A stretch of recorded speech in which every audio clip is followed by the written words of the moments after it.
Team India का यह विश्व कप अभियान अब उस मोड़ पर आकर खड़ा हो गया है जहां सिर्फ प्रतिभा या कागजी ताकत से बात नहीं बनेगी, बल्कि साहस, आत्मविश्लेषण, संयम और सामूहिक जिम्मेदारी से ही आगे का रास्ता निकलेगा।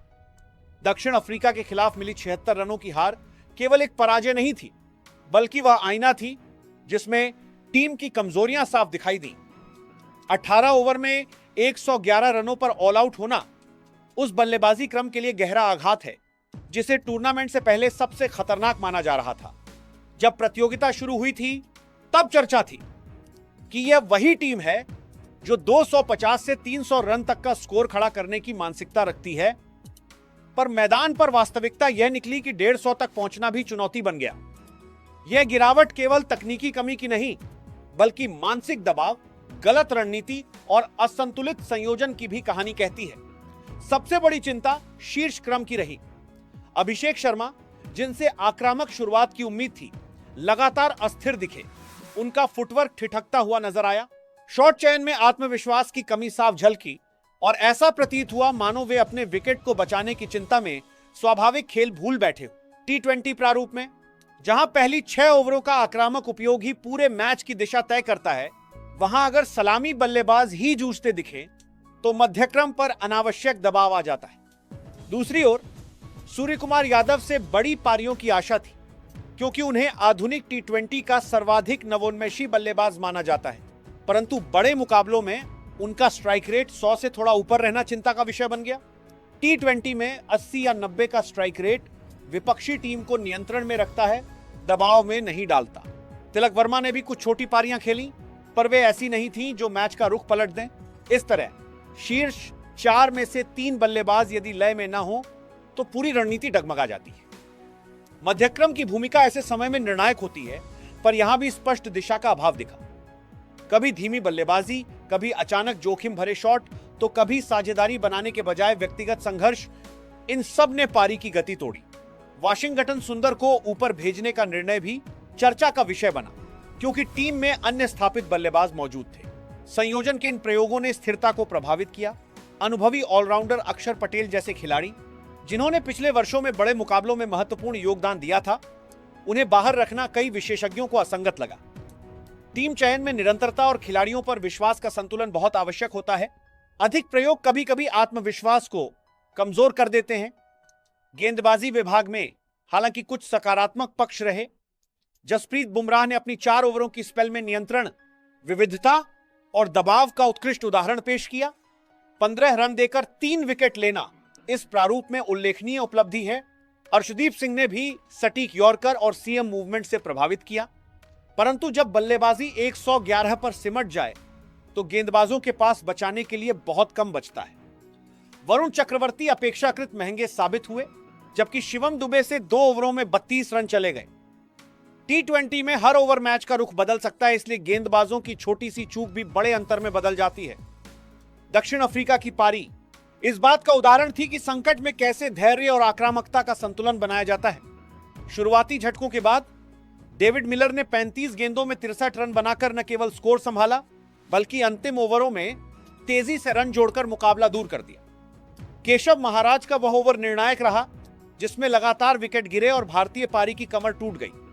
यह वही अंतर है जो एक संतुलित, आत्मविश्वासी टीम और दबाव में बिखरती टीम के बीच दिखाई देता है। अब अंक तालिका का गणित जटिल हो गया है।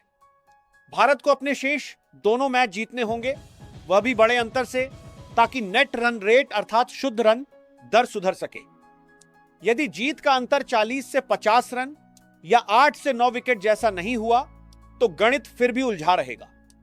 दूसरी ओर वेस्टइंडीज और जिम्बाब्वे जैसी टीमें अप्रत्याशित परिणाम देने की क्षमता रखती हैं। वेस्टइंडीज, जो 2 बार का टी20 विश्व विजेता रहा है, अपने स्वाभाविक आक्रामक अंदाज और आत्मविश्वास के बल पर किसी भी बड़ी टीम को चुनौती दे सकता है। जिम्बाब्वे ने हाल के मुकाबलों में साहसिक प्रदर्शन कर यह दिखाया है कि वे दबाव से घबराने वाले नहीं हैं। यदि इन दोनों में से किसी एक ने दक्षिण अफ्रीका को पराजित कर दिया और साथ ही एक और बड़ी जीत दर्ज कर ली, तो भारत का मार्ग और कठिन हो जाएगा। यह स्थिति केवल अंक तालिका का प्रश्न नहीं है, यह मानसिकता का भी प्रश्न है। विश्व कप जैसे मंच पर हर टीम तैयार होकर आती है।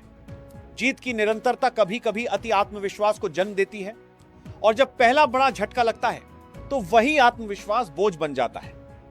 भारत ने पिछले 18 अंतर्राष्ट्रीय क्रिकेट परिषद मुकाबलों में लगातार सफलता पाई थी, इसलिए यह हार और भी चुभने वाली प्रतीत होती है।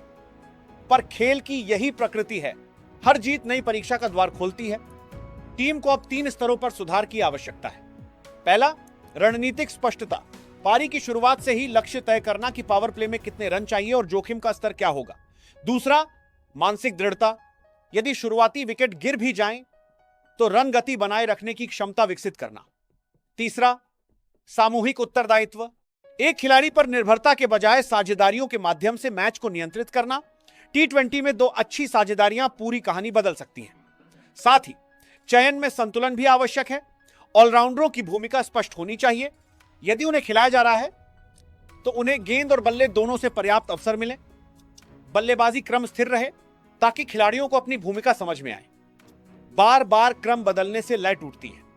अनुभवी खिलाड़ियों को दबाव में मार्गदर्शक की भूमिका निभानी होगी, जबकि युवा खिलाड़ियों को निर्भीकता दिखानी होगी। इस हार से सीख लेकर यदि टीम अगले मुकाबले में अनुशासित और आक्रामक खेल दिखाती है तो वापसी असंभव नहीं है। क्रिकेट के इतिहास में कई उदाहरण हैं जब शुरुआती झटके के बाद टीमों ने शानदार वापसी की है।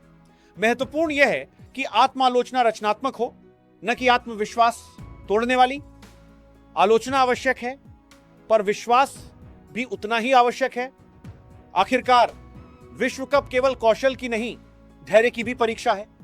यह प्रतियोगिता बताती है कि कौन दबाव में भी अपने स्वभाव को बनाए रखता है। भारत के पास प्रतिभा की कमी नहीं है, आवश्यकता है उस प्रतिभा को सही दिशा में लगाने की। यदि अगले मैचों में टीम संयमित आक्रामकता, सटीक गेंदबाजी और स्पष्ट रणनीति के साथ उतरती है तो 76 रनों की हार केवल एक चेतावनी बनकर रह जाएगी। लेकिन यदि वही गलतियां दोहराई गईं तो अंक तालिका का कठोर गणित किसी भी भावनात्मक अपील से प्रभावित नहीं होगा। अब समय है कि टीम अपने भीतर झांके, आत्मविश्वास को अहंकार से अलग करे और मैदान पर वह ऊर्जा लेकर उतरे जो विश्व चैंपियन बनने की पहचान होती है। जीत निश्चित नहीं होती, पर संघर्ष निश्चित होना चाहिए। यदि भारत संघर्ष की तीव्रता दिखाता है तो राह अभी भी खुली है, और यदि नहीं तो यह विश्व कप एक अधूरी कहानी बनकर रह जाएगा।